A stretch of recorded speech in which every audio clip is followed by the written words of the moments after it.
même qu'il va arriver un temps où tes enfants vont être esclaves en Égypte. Ils vont faire 400 ans là-bas. La prophétie est sortie. Dieu n'a pas ajouté Ismaël. Mais dans l'accomplissement de la prophétie, Dieu permet que les Ismaélites sortent dans le rêve, sortent dans la vision. Et ce sont les Ismaélites qui attrapent la main de Joseph et qui l'emmènent en Égypte. Amen.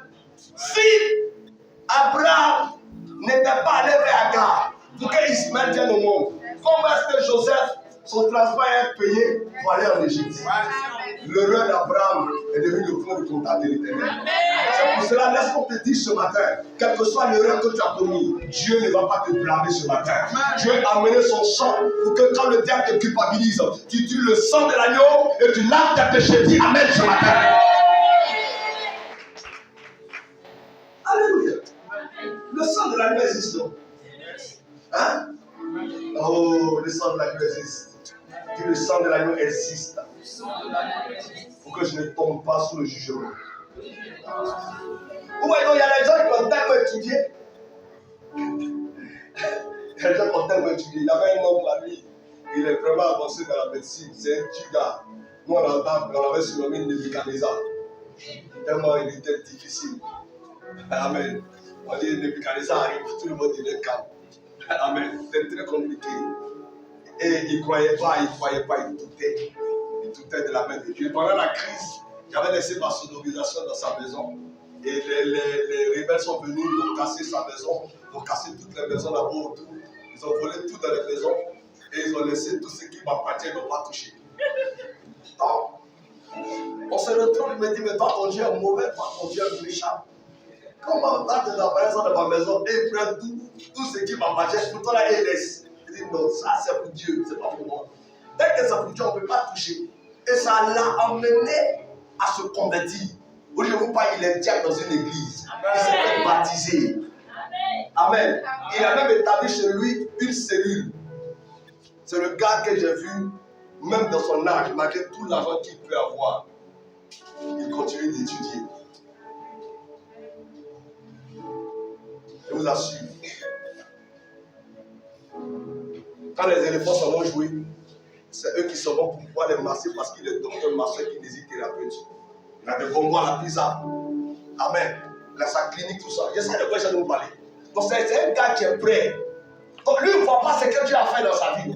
Tout ce qu'il a eu là, il a eu ça à cause de sa connaissance. Mais Dieu va lui montrer que c'est moi qui tiens le souffle de vie.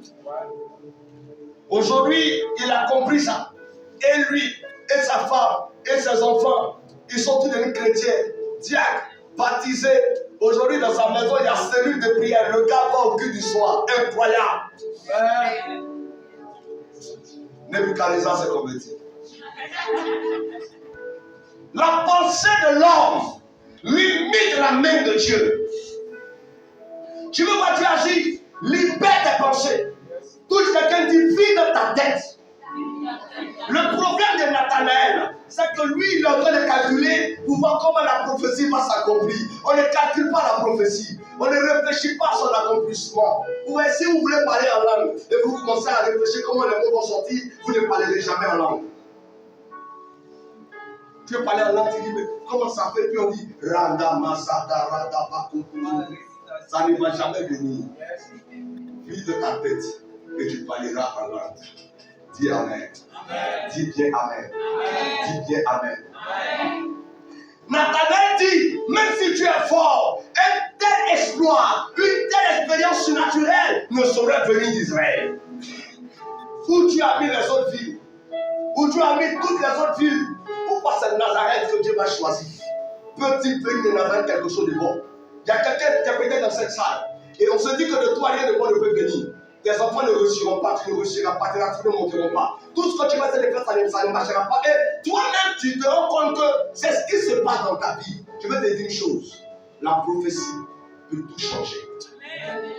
Dieu dit à Ézéchiel, crois-tu que ces hommes morts peuvent revivre? Il dit, toi seul tu le sais. Je te donne la clé pour faire revivre les hommes. Prophétise. Quand Ézéchiel a commencé à prophétiser, les eaux ont commencé à se transformer. La chose qu'il te faut pour expérimenter Dieu, c'est une prophétie. C'est une parole inspirée de Dieu. Quelqu'un doit parler sur ta vie. Quelqu'un doit libérer une parole qui va changer le cours de ta vie, qui va métamorphoser ton histoire. Quelqu'un doit libérer une parole qui va transfigurer ton étoile. Quelqu'un doit dire quelque chose qui va t'emmener en eau profonde. Quelqu'un doit bavarder sur ta destinée. Si personne ne prie pour toi, mon frère, tu es en danger. Car la Bible déclare que si deux personnes se mettent ensemble pour demander une chose, Dieu leur accordera cela. Donc si toi, ce que tu demandes, ça peut rater. Il faut une deuxième personne. Je veux t'annoncer ce matin que je suis la deuxième personne. Amen. On amène les